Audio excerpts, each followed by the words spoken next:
Good morning, good evening, whoever you are, wherever you are, whatever you might be doing. We wish to welcome you to the Silverlight Show. The Silverlight shines to illuminate that which lies hidden in darkness. For those of you tuning in today, we welcome you in. It's a bit of a day of mixed emotions for Silverlight. You see, I started listening to AM talk radio back in the really early 90s because I was working jobs where I was up late at night. I was a security guard. I was a lifeguard, so I was sitting out back, and on cloudy days, kids don't want to come swimming, so you got nothing but the radio to keep you busy. Because at that point, the internet was this little device that sat behind your computer, made some funny noises, and would display Angel Fire websites or Lycos or any of the other old domains. Two Cows. Hey, there's one no one's heard of in a while. And the first thing I ran across was Art Bell. Probably the granddaddy of conspiracy talk radio. The thing is, Art Bell had an interview style that is unique and cannot possibly be copied. He was conservative, but you didn't know that by the way he talked to people. He had a way of asking questions, getting the information, and without passing judgment. A few times he'd hang up on people. His most brilliant hang-ups, in my opinion, were the ones he'd say, "Oh well, we're having real trouble with the line. We're going to have to set up this interview again another time." And he never would. He was just using that as an excuse to get a bad guest off the phone. Now, when Art Bell retired for the second time, George Norrie appeared. He took over from the Saturday show, and at the point, George Norrie was really engaging. He wasn't as good as Art Bell, but the same token, he was a good pair of hands to pass the show on to. Now, in my opinion, George Norrie is more credulous and less restrained than his predecessor, and he needs to be a little bit more detached the way that Art was, because George Norrie seems to buy into every single person that comes on his show, with a very few exceptions. But one of the interesting people George Norrie introduced me to was Alex Jones. Now, Alex Jones, pretty controversial character. And he started off that way in his life. But the interesting thing I found about him was the way that, even though some of what he said was nutters and out left field, and probably he would like for you to say out in right field, and despite that, he still had a way of coming across the truth. I'm not talking, he has a secret document he can't show you, but at the same token, it proves the entire Bilderberger group is a front for terrorist aliens. No, he would actually come. They say even a stop clock is right twice a day. And he was able to bring information out that people just simply didn't know. And I enjoy that. So, when I had the chance and had a real internet connection, not the stupid baby ones we had in the 1990s, I started listening to InfoWars. And in the beginning, it was just him, and he ran a pretty good show. Had a couple interviews, discussed the news. I liked the format. Didn't agree with everything he said, but that's the entire point. You should not be listening to a show that you agree 100% with everything. Jared Diamond is one of my favorite authors. He writes magnificent stuff. I don't agree with everything he said. Your brain should always be engaged in whatever you're doing. Over the years, I built up a little bit of a one-sided relationship with Alex Jones. I admired him. He was about the same age as me, but he had built himself his own little business empire. He was employing people. He had correspondents in Europe. He was being able to put together rallies and go motivate people. Yeah, that's admirable, starting off from basically nobody to heading up a multi-million-dollar corporation with many employees. And that part of him I admired. I liked his journalism. Like I said, you don't agree with it, but the same token, got to respect the way that he was able to get guests on, and the way the guests that he had on were okay. A few of them were nut jobs, but he wouldn't bring like a David Icke over who believes that all the upper class people in the world are in fact alien reptiles who want to eat our brains. The last part I'm not sure about, but they're alien shapeshifters. That part I know for sure.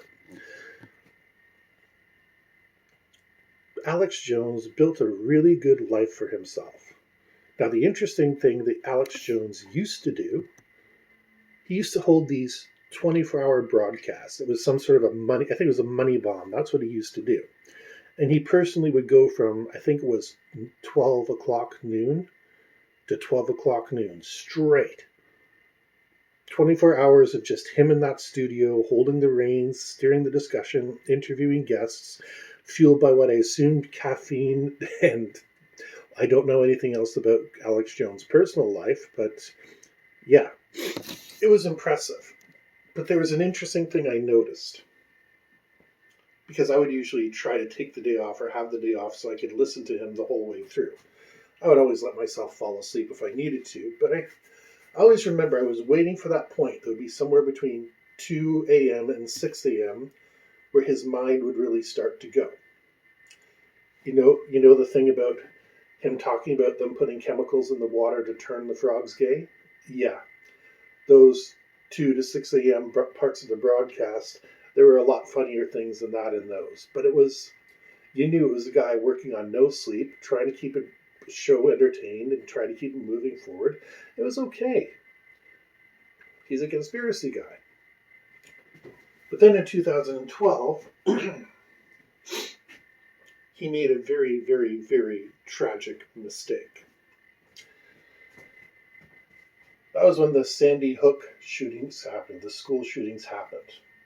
And he had interns, he had co-reporters. By that point, when he was doing his 24-hour broadcast, he was doing a lot of it, but he was able to tag out and have other people going. As a matter of fact, I believe at that point, InfoWars was actually going 24 hours a day. I might be wrong, but yeah, he had multiple shows. But in 2012, when the Sandy Hook shootings took place, he made it's a dumb mistake. See, again, Jared Diamond is one of my favorite authors. This is a statement. If I come along and say Jared Diamond is not real, but it's really the tribe in New Guinea that he says that he hangs out with that writes the things for him, and that's how he can produce so many books, because it's the entire tribe working on it, that's called slander. It's called libel. It's legally actionable because I'm naming Jared Diamond. Now, again, Jared Diamond's my favorite author, and I think we don't agree on everything, but I would never say that. Alex Jones did the exact opposite. There have been other school shootings, and there were some people that were there that looked fairly similar. He developed this idea that they were crisis actors. In other words, actors that go around from crisis to crisis, and that way they would give good interviews to the media. He showed images, he showed faces, and he compared them. And I admit, I watched this. I think I watched it later on YouTube or whatever. I did see it. And honestly, my opinion was, they look like normal people. I can find those same people if I search any town. Like, they look like standard issue people. Normal North Americans going about their life that I can find, a blonde, a redhead, a brunette, the same in every single town. Look on Facebook and you'll notice, probably if you have more than 5 friends, you'll start to notice how much people look the same. Alex doubled down on this. And I remember he was on it for weeks and wouldn't let it go. Unfortunately for him, somebody told the families. Now, I don't know, and I hope nobody ever has to go through that. I don't know what it's like to lose a child and then have a radio personality saying your suffering isn't real. And for that, my heart goes out to them. It is suffering, it's pain and suffering, mental anguish. The whole book, just throw it at them. It's all those words and more. And Alex Jones kept repeating it. The lawsuit, well, I don't know about the whole thing, but supposedly he's agreed to pay each one of them $120,000. Now, I know he did build himself a little empire, but his personal wealth stayed in the $5 to $6 million range from what's reported on the internet. And he basically would make sure that he was comfortable and invest the rest in his business, which is a smart business strategy.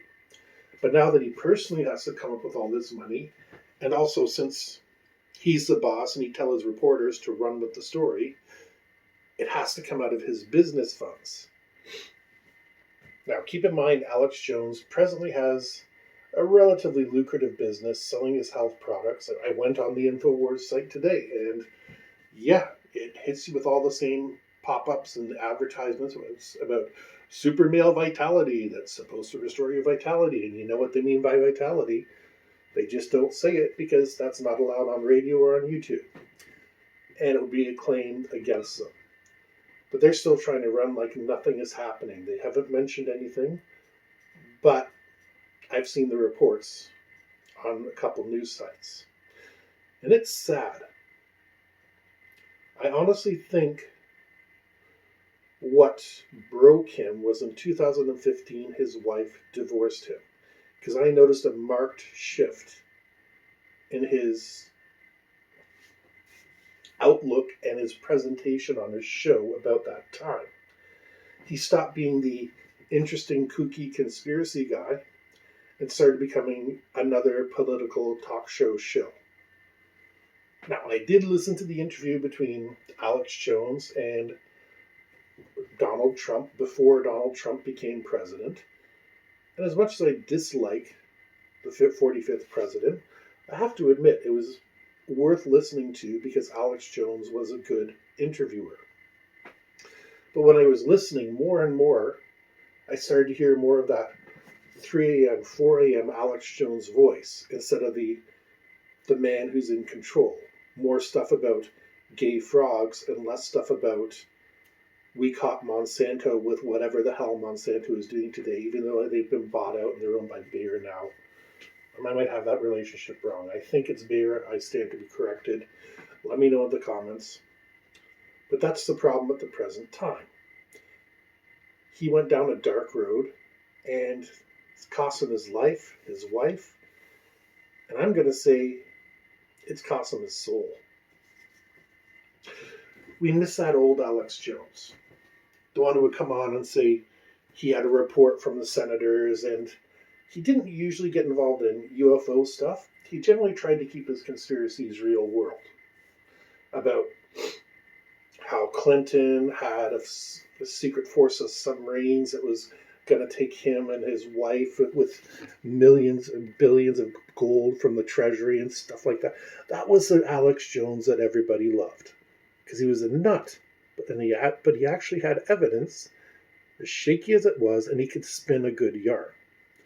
The second he became political, he was no longer worth it.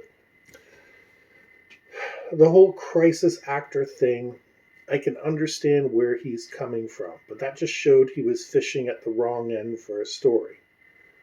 There's certain things you can't deny. The JFK assassination. You can't deny that there was a conspiracy involved there. But chances are we'll never know what. Somebody has a vested interest to this day, and that's why they keep hiding whatever happened. Lots of things go on at Area 51. I am personally not convinced that there's alien spacecraft there, but my mind is open. There's just no evidence for that in my present opinion. If you'd asked me 10 years ago, I would have said yes, but a little bit of a lifetime of knowledge later, and I'm not so certain. Alex Jones didn't learn to do that.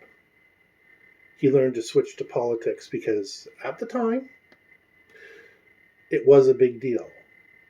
from 2012 to 2016, politics absolutely got radicalized.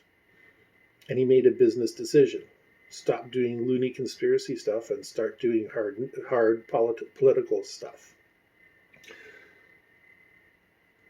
Sadly for him, the ticking time bomb of the Sandy Hook thing was on the table. And now we might be seeing a man ruined by some really stupid choices. There's actually one really stupid choice. Thought he was clever. We all think we're clever. The Dunning-Kruger effect. Look it up. It's real. We all think we're clever. But the problem is, he made the mistake of persecuting the wrong people. And that is persecution.